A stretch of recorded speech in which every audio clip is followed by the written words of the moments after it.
The central branch of a library, a federal office tower, Canada Post, CBC Regional Broadcast Centre, the Centre of Performing Arts, and retail service facilities.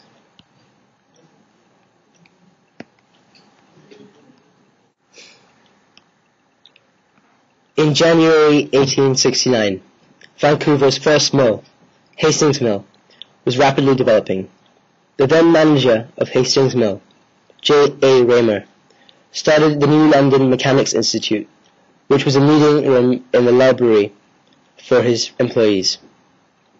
This revolution is the subtle beginnings of what would soon be 2 million items, 22 branches, 395,000 cardholders, and 9 million annual borrowings. Unfortunately, as it was such a long time ago, no official records of the New London Mechanics Institute survived. However, today, the Vancouver Public Library still holds half a dozen books that have survived from the Hastings Mill Library. While it may not have a lot of members, the New London Mechanics Institute flourished quite well in its time, until April the 6th, 1886, when the Granville area of which the library was located was incorporated as part of the new city of Vancouver. In exactly the same year, the Great Fire of Vancouver took place, destroying many buildings in the city, which at the same time included many books. To help support the newly erected Vancouver Reading Room, the obsolete Hastings Mill donated 400 of its own books. James Edwin Mackin, the librarian of Vancouver Reading Room in 1890, sent a letter to the mayor and town council drawing their attention to the lack of space currently occupied by the Vancouver Reading Room, which was located above the Thomas Dunn and Company hardware store. Consequently, they released a 46 by 46 foot room in the YMCA building at West Hastings for a new library.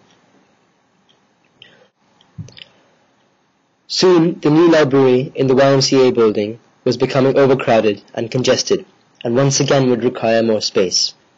Luckily, in 1901, Andrew Carnegie, an American industrialist and philanthropist, was in the Vancouver area and was coincidentally giving money to cities and towns to build new libraries. Almost immediately, the town of Vancouver approached him and asked him to donate money to compensate for the lack of space in the YMCA building. Carnegie obliged and subsequently agreed to donate the sum of $50,000 if the terms were met, which was that the city had to supply the site for the new library and support it at a rate of $5,000 a year. Both parties agreed, and the terms on the construction of the new library site began.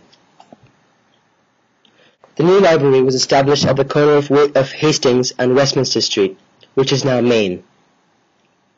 It was supposed to have been due to the fact that the site was next to the old City Hall. George William Grant, the architect of this new library, finished its construction on March 29, 1902, and the library was in use within under a year. In 1929, the City Hall adjacent to the new library was incorporated as an annex. During this time, it shared the Carnegie Building with the Vancouver Museum. This library was in function until 1957, when the new Central Library was opened at 750 Ballard Street. In 1980, after Vancouver had relocated, the Carnegie branch opened as part of the newly opened Carnegie Community Centre in the old Carnegie Library building. Going back to 1945, the City of Vancouver passed a money bylaw for the library buildings. This was the first time that had ever happened in British Columbia. 83% of the voters voted to provide a new central library and 3 branches.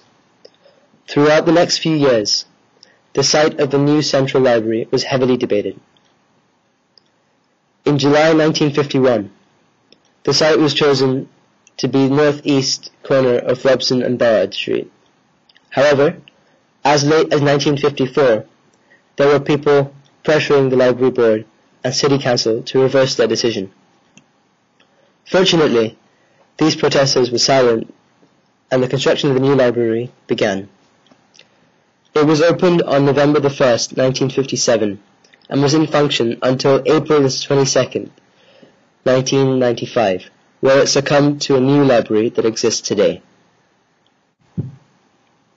Previously, the Central Library at Robson and Burrard was overcrowded, and its users requested for a new Central Library. In November of 1990, voters endorsed capital funds for a new Central Library. Consequently, the city bought a construction site at 350 West Georgia Street from the federal government, and it agreed with the provincial government that they would provide a long-term lease of 2 floors in the building. Next, the city had held a competition for the design of the new building. Architects Moshe Safdie, Richard Archambault, and Barry Downs were the winners. And in PLC Constructors Pacific Limited, who were in charge of the project, combined the ideas of the 3 architects and started work on the new library. This new library, called the Library Square, was officially opened in May 26, 1995, and today it still exists in its exact location. Today, the Library Square contains 2 million items, is the head building of 22 different library branches. It has 395,000 cardholders, and it has approximately 9 million annual borrowings.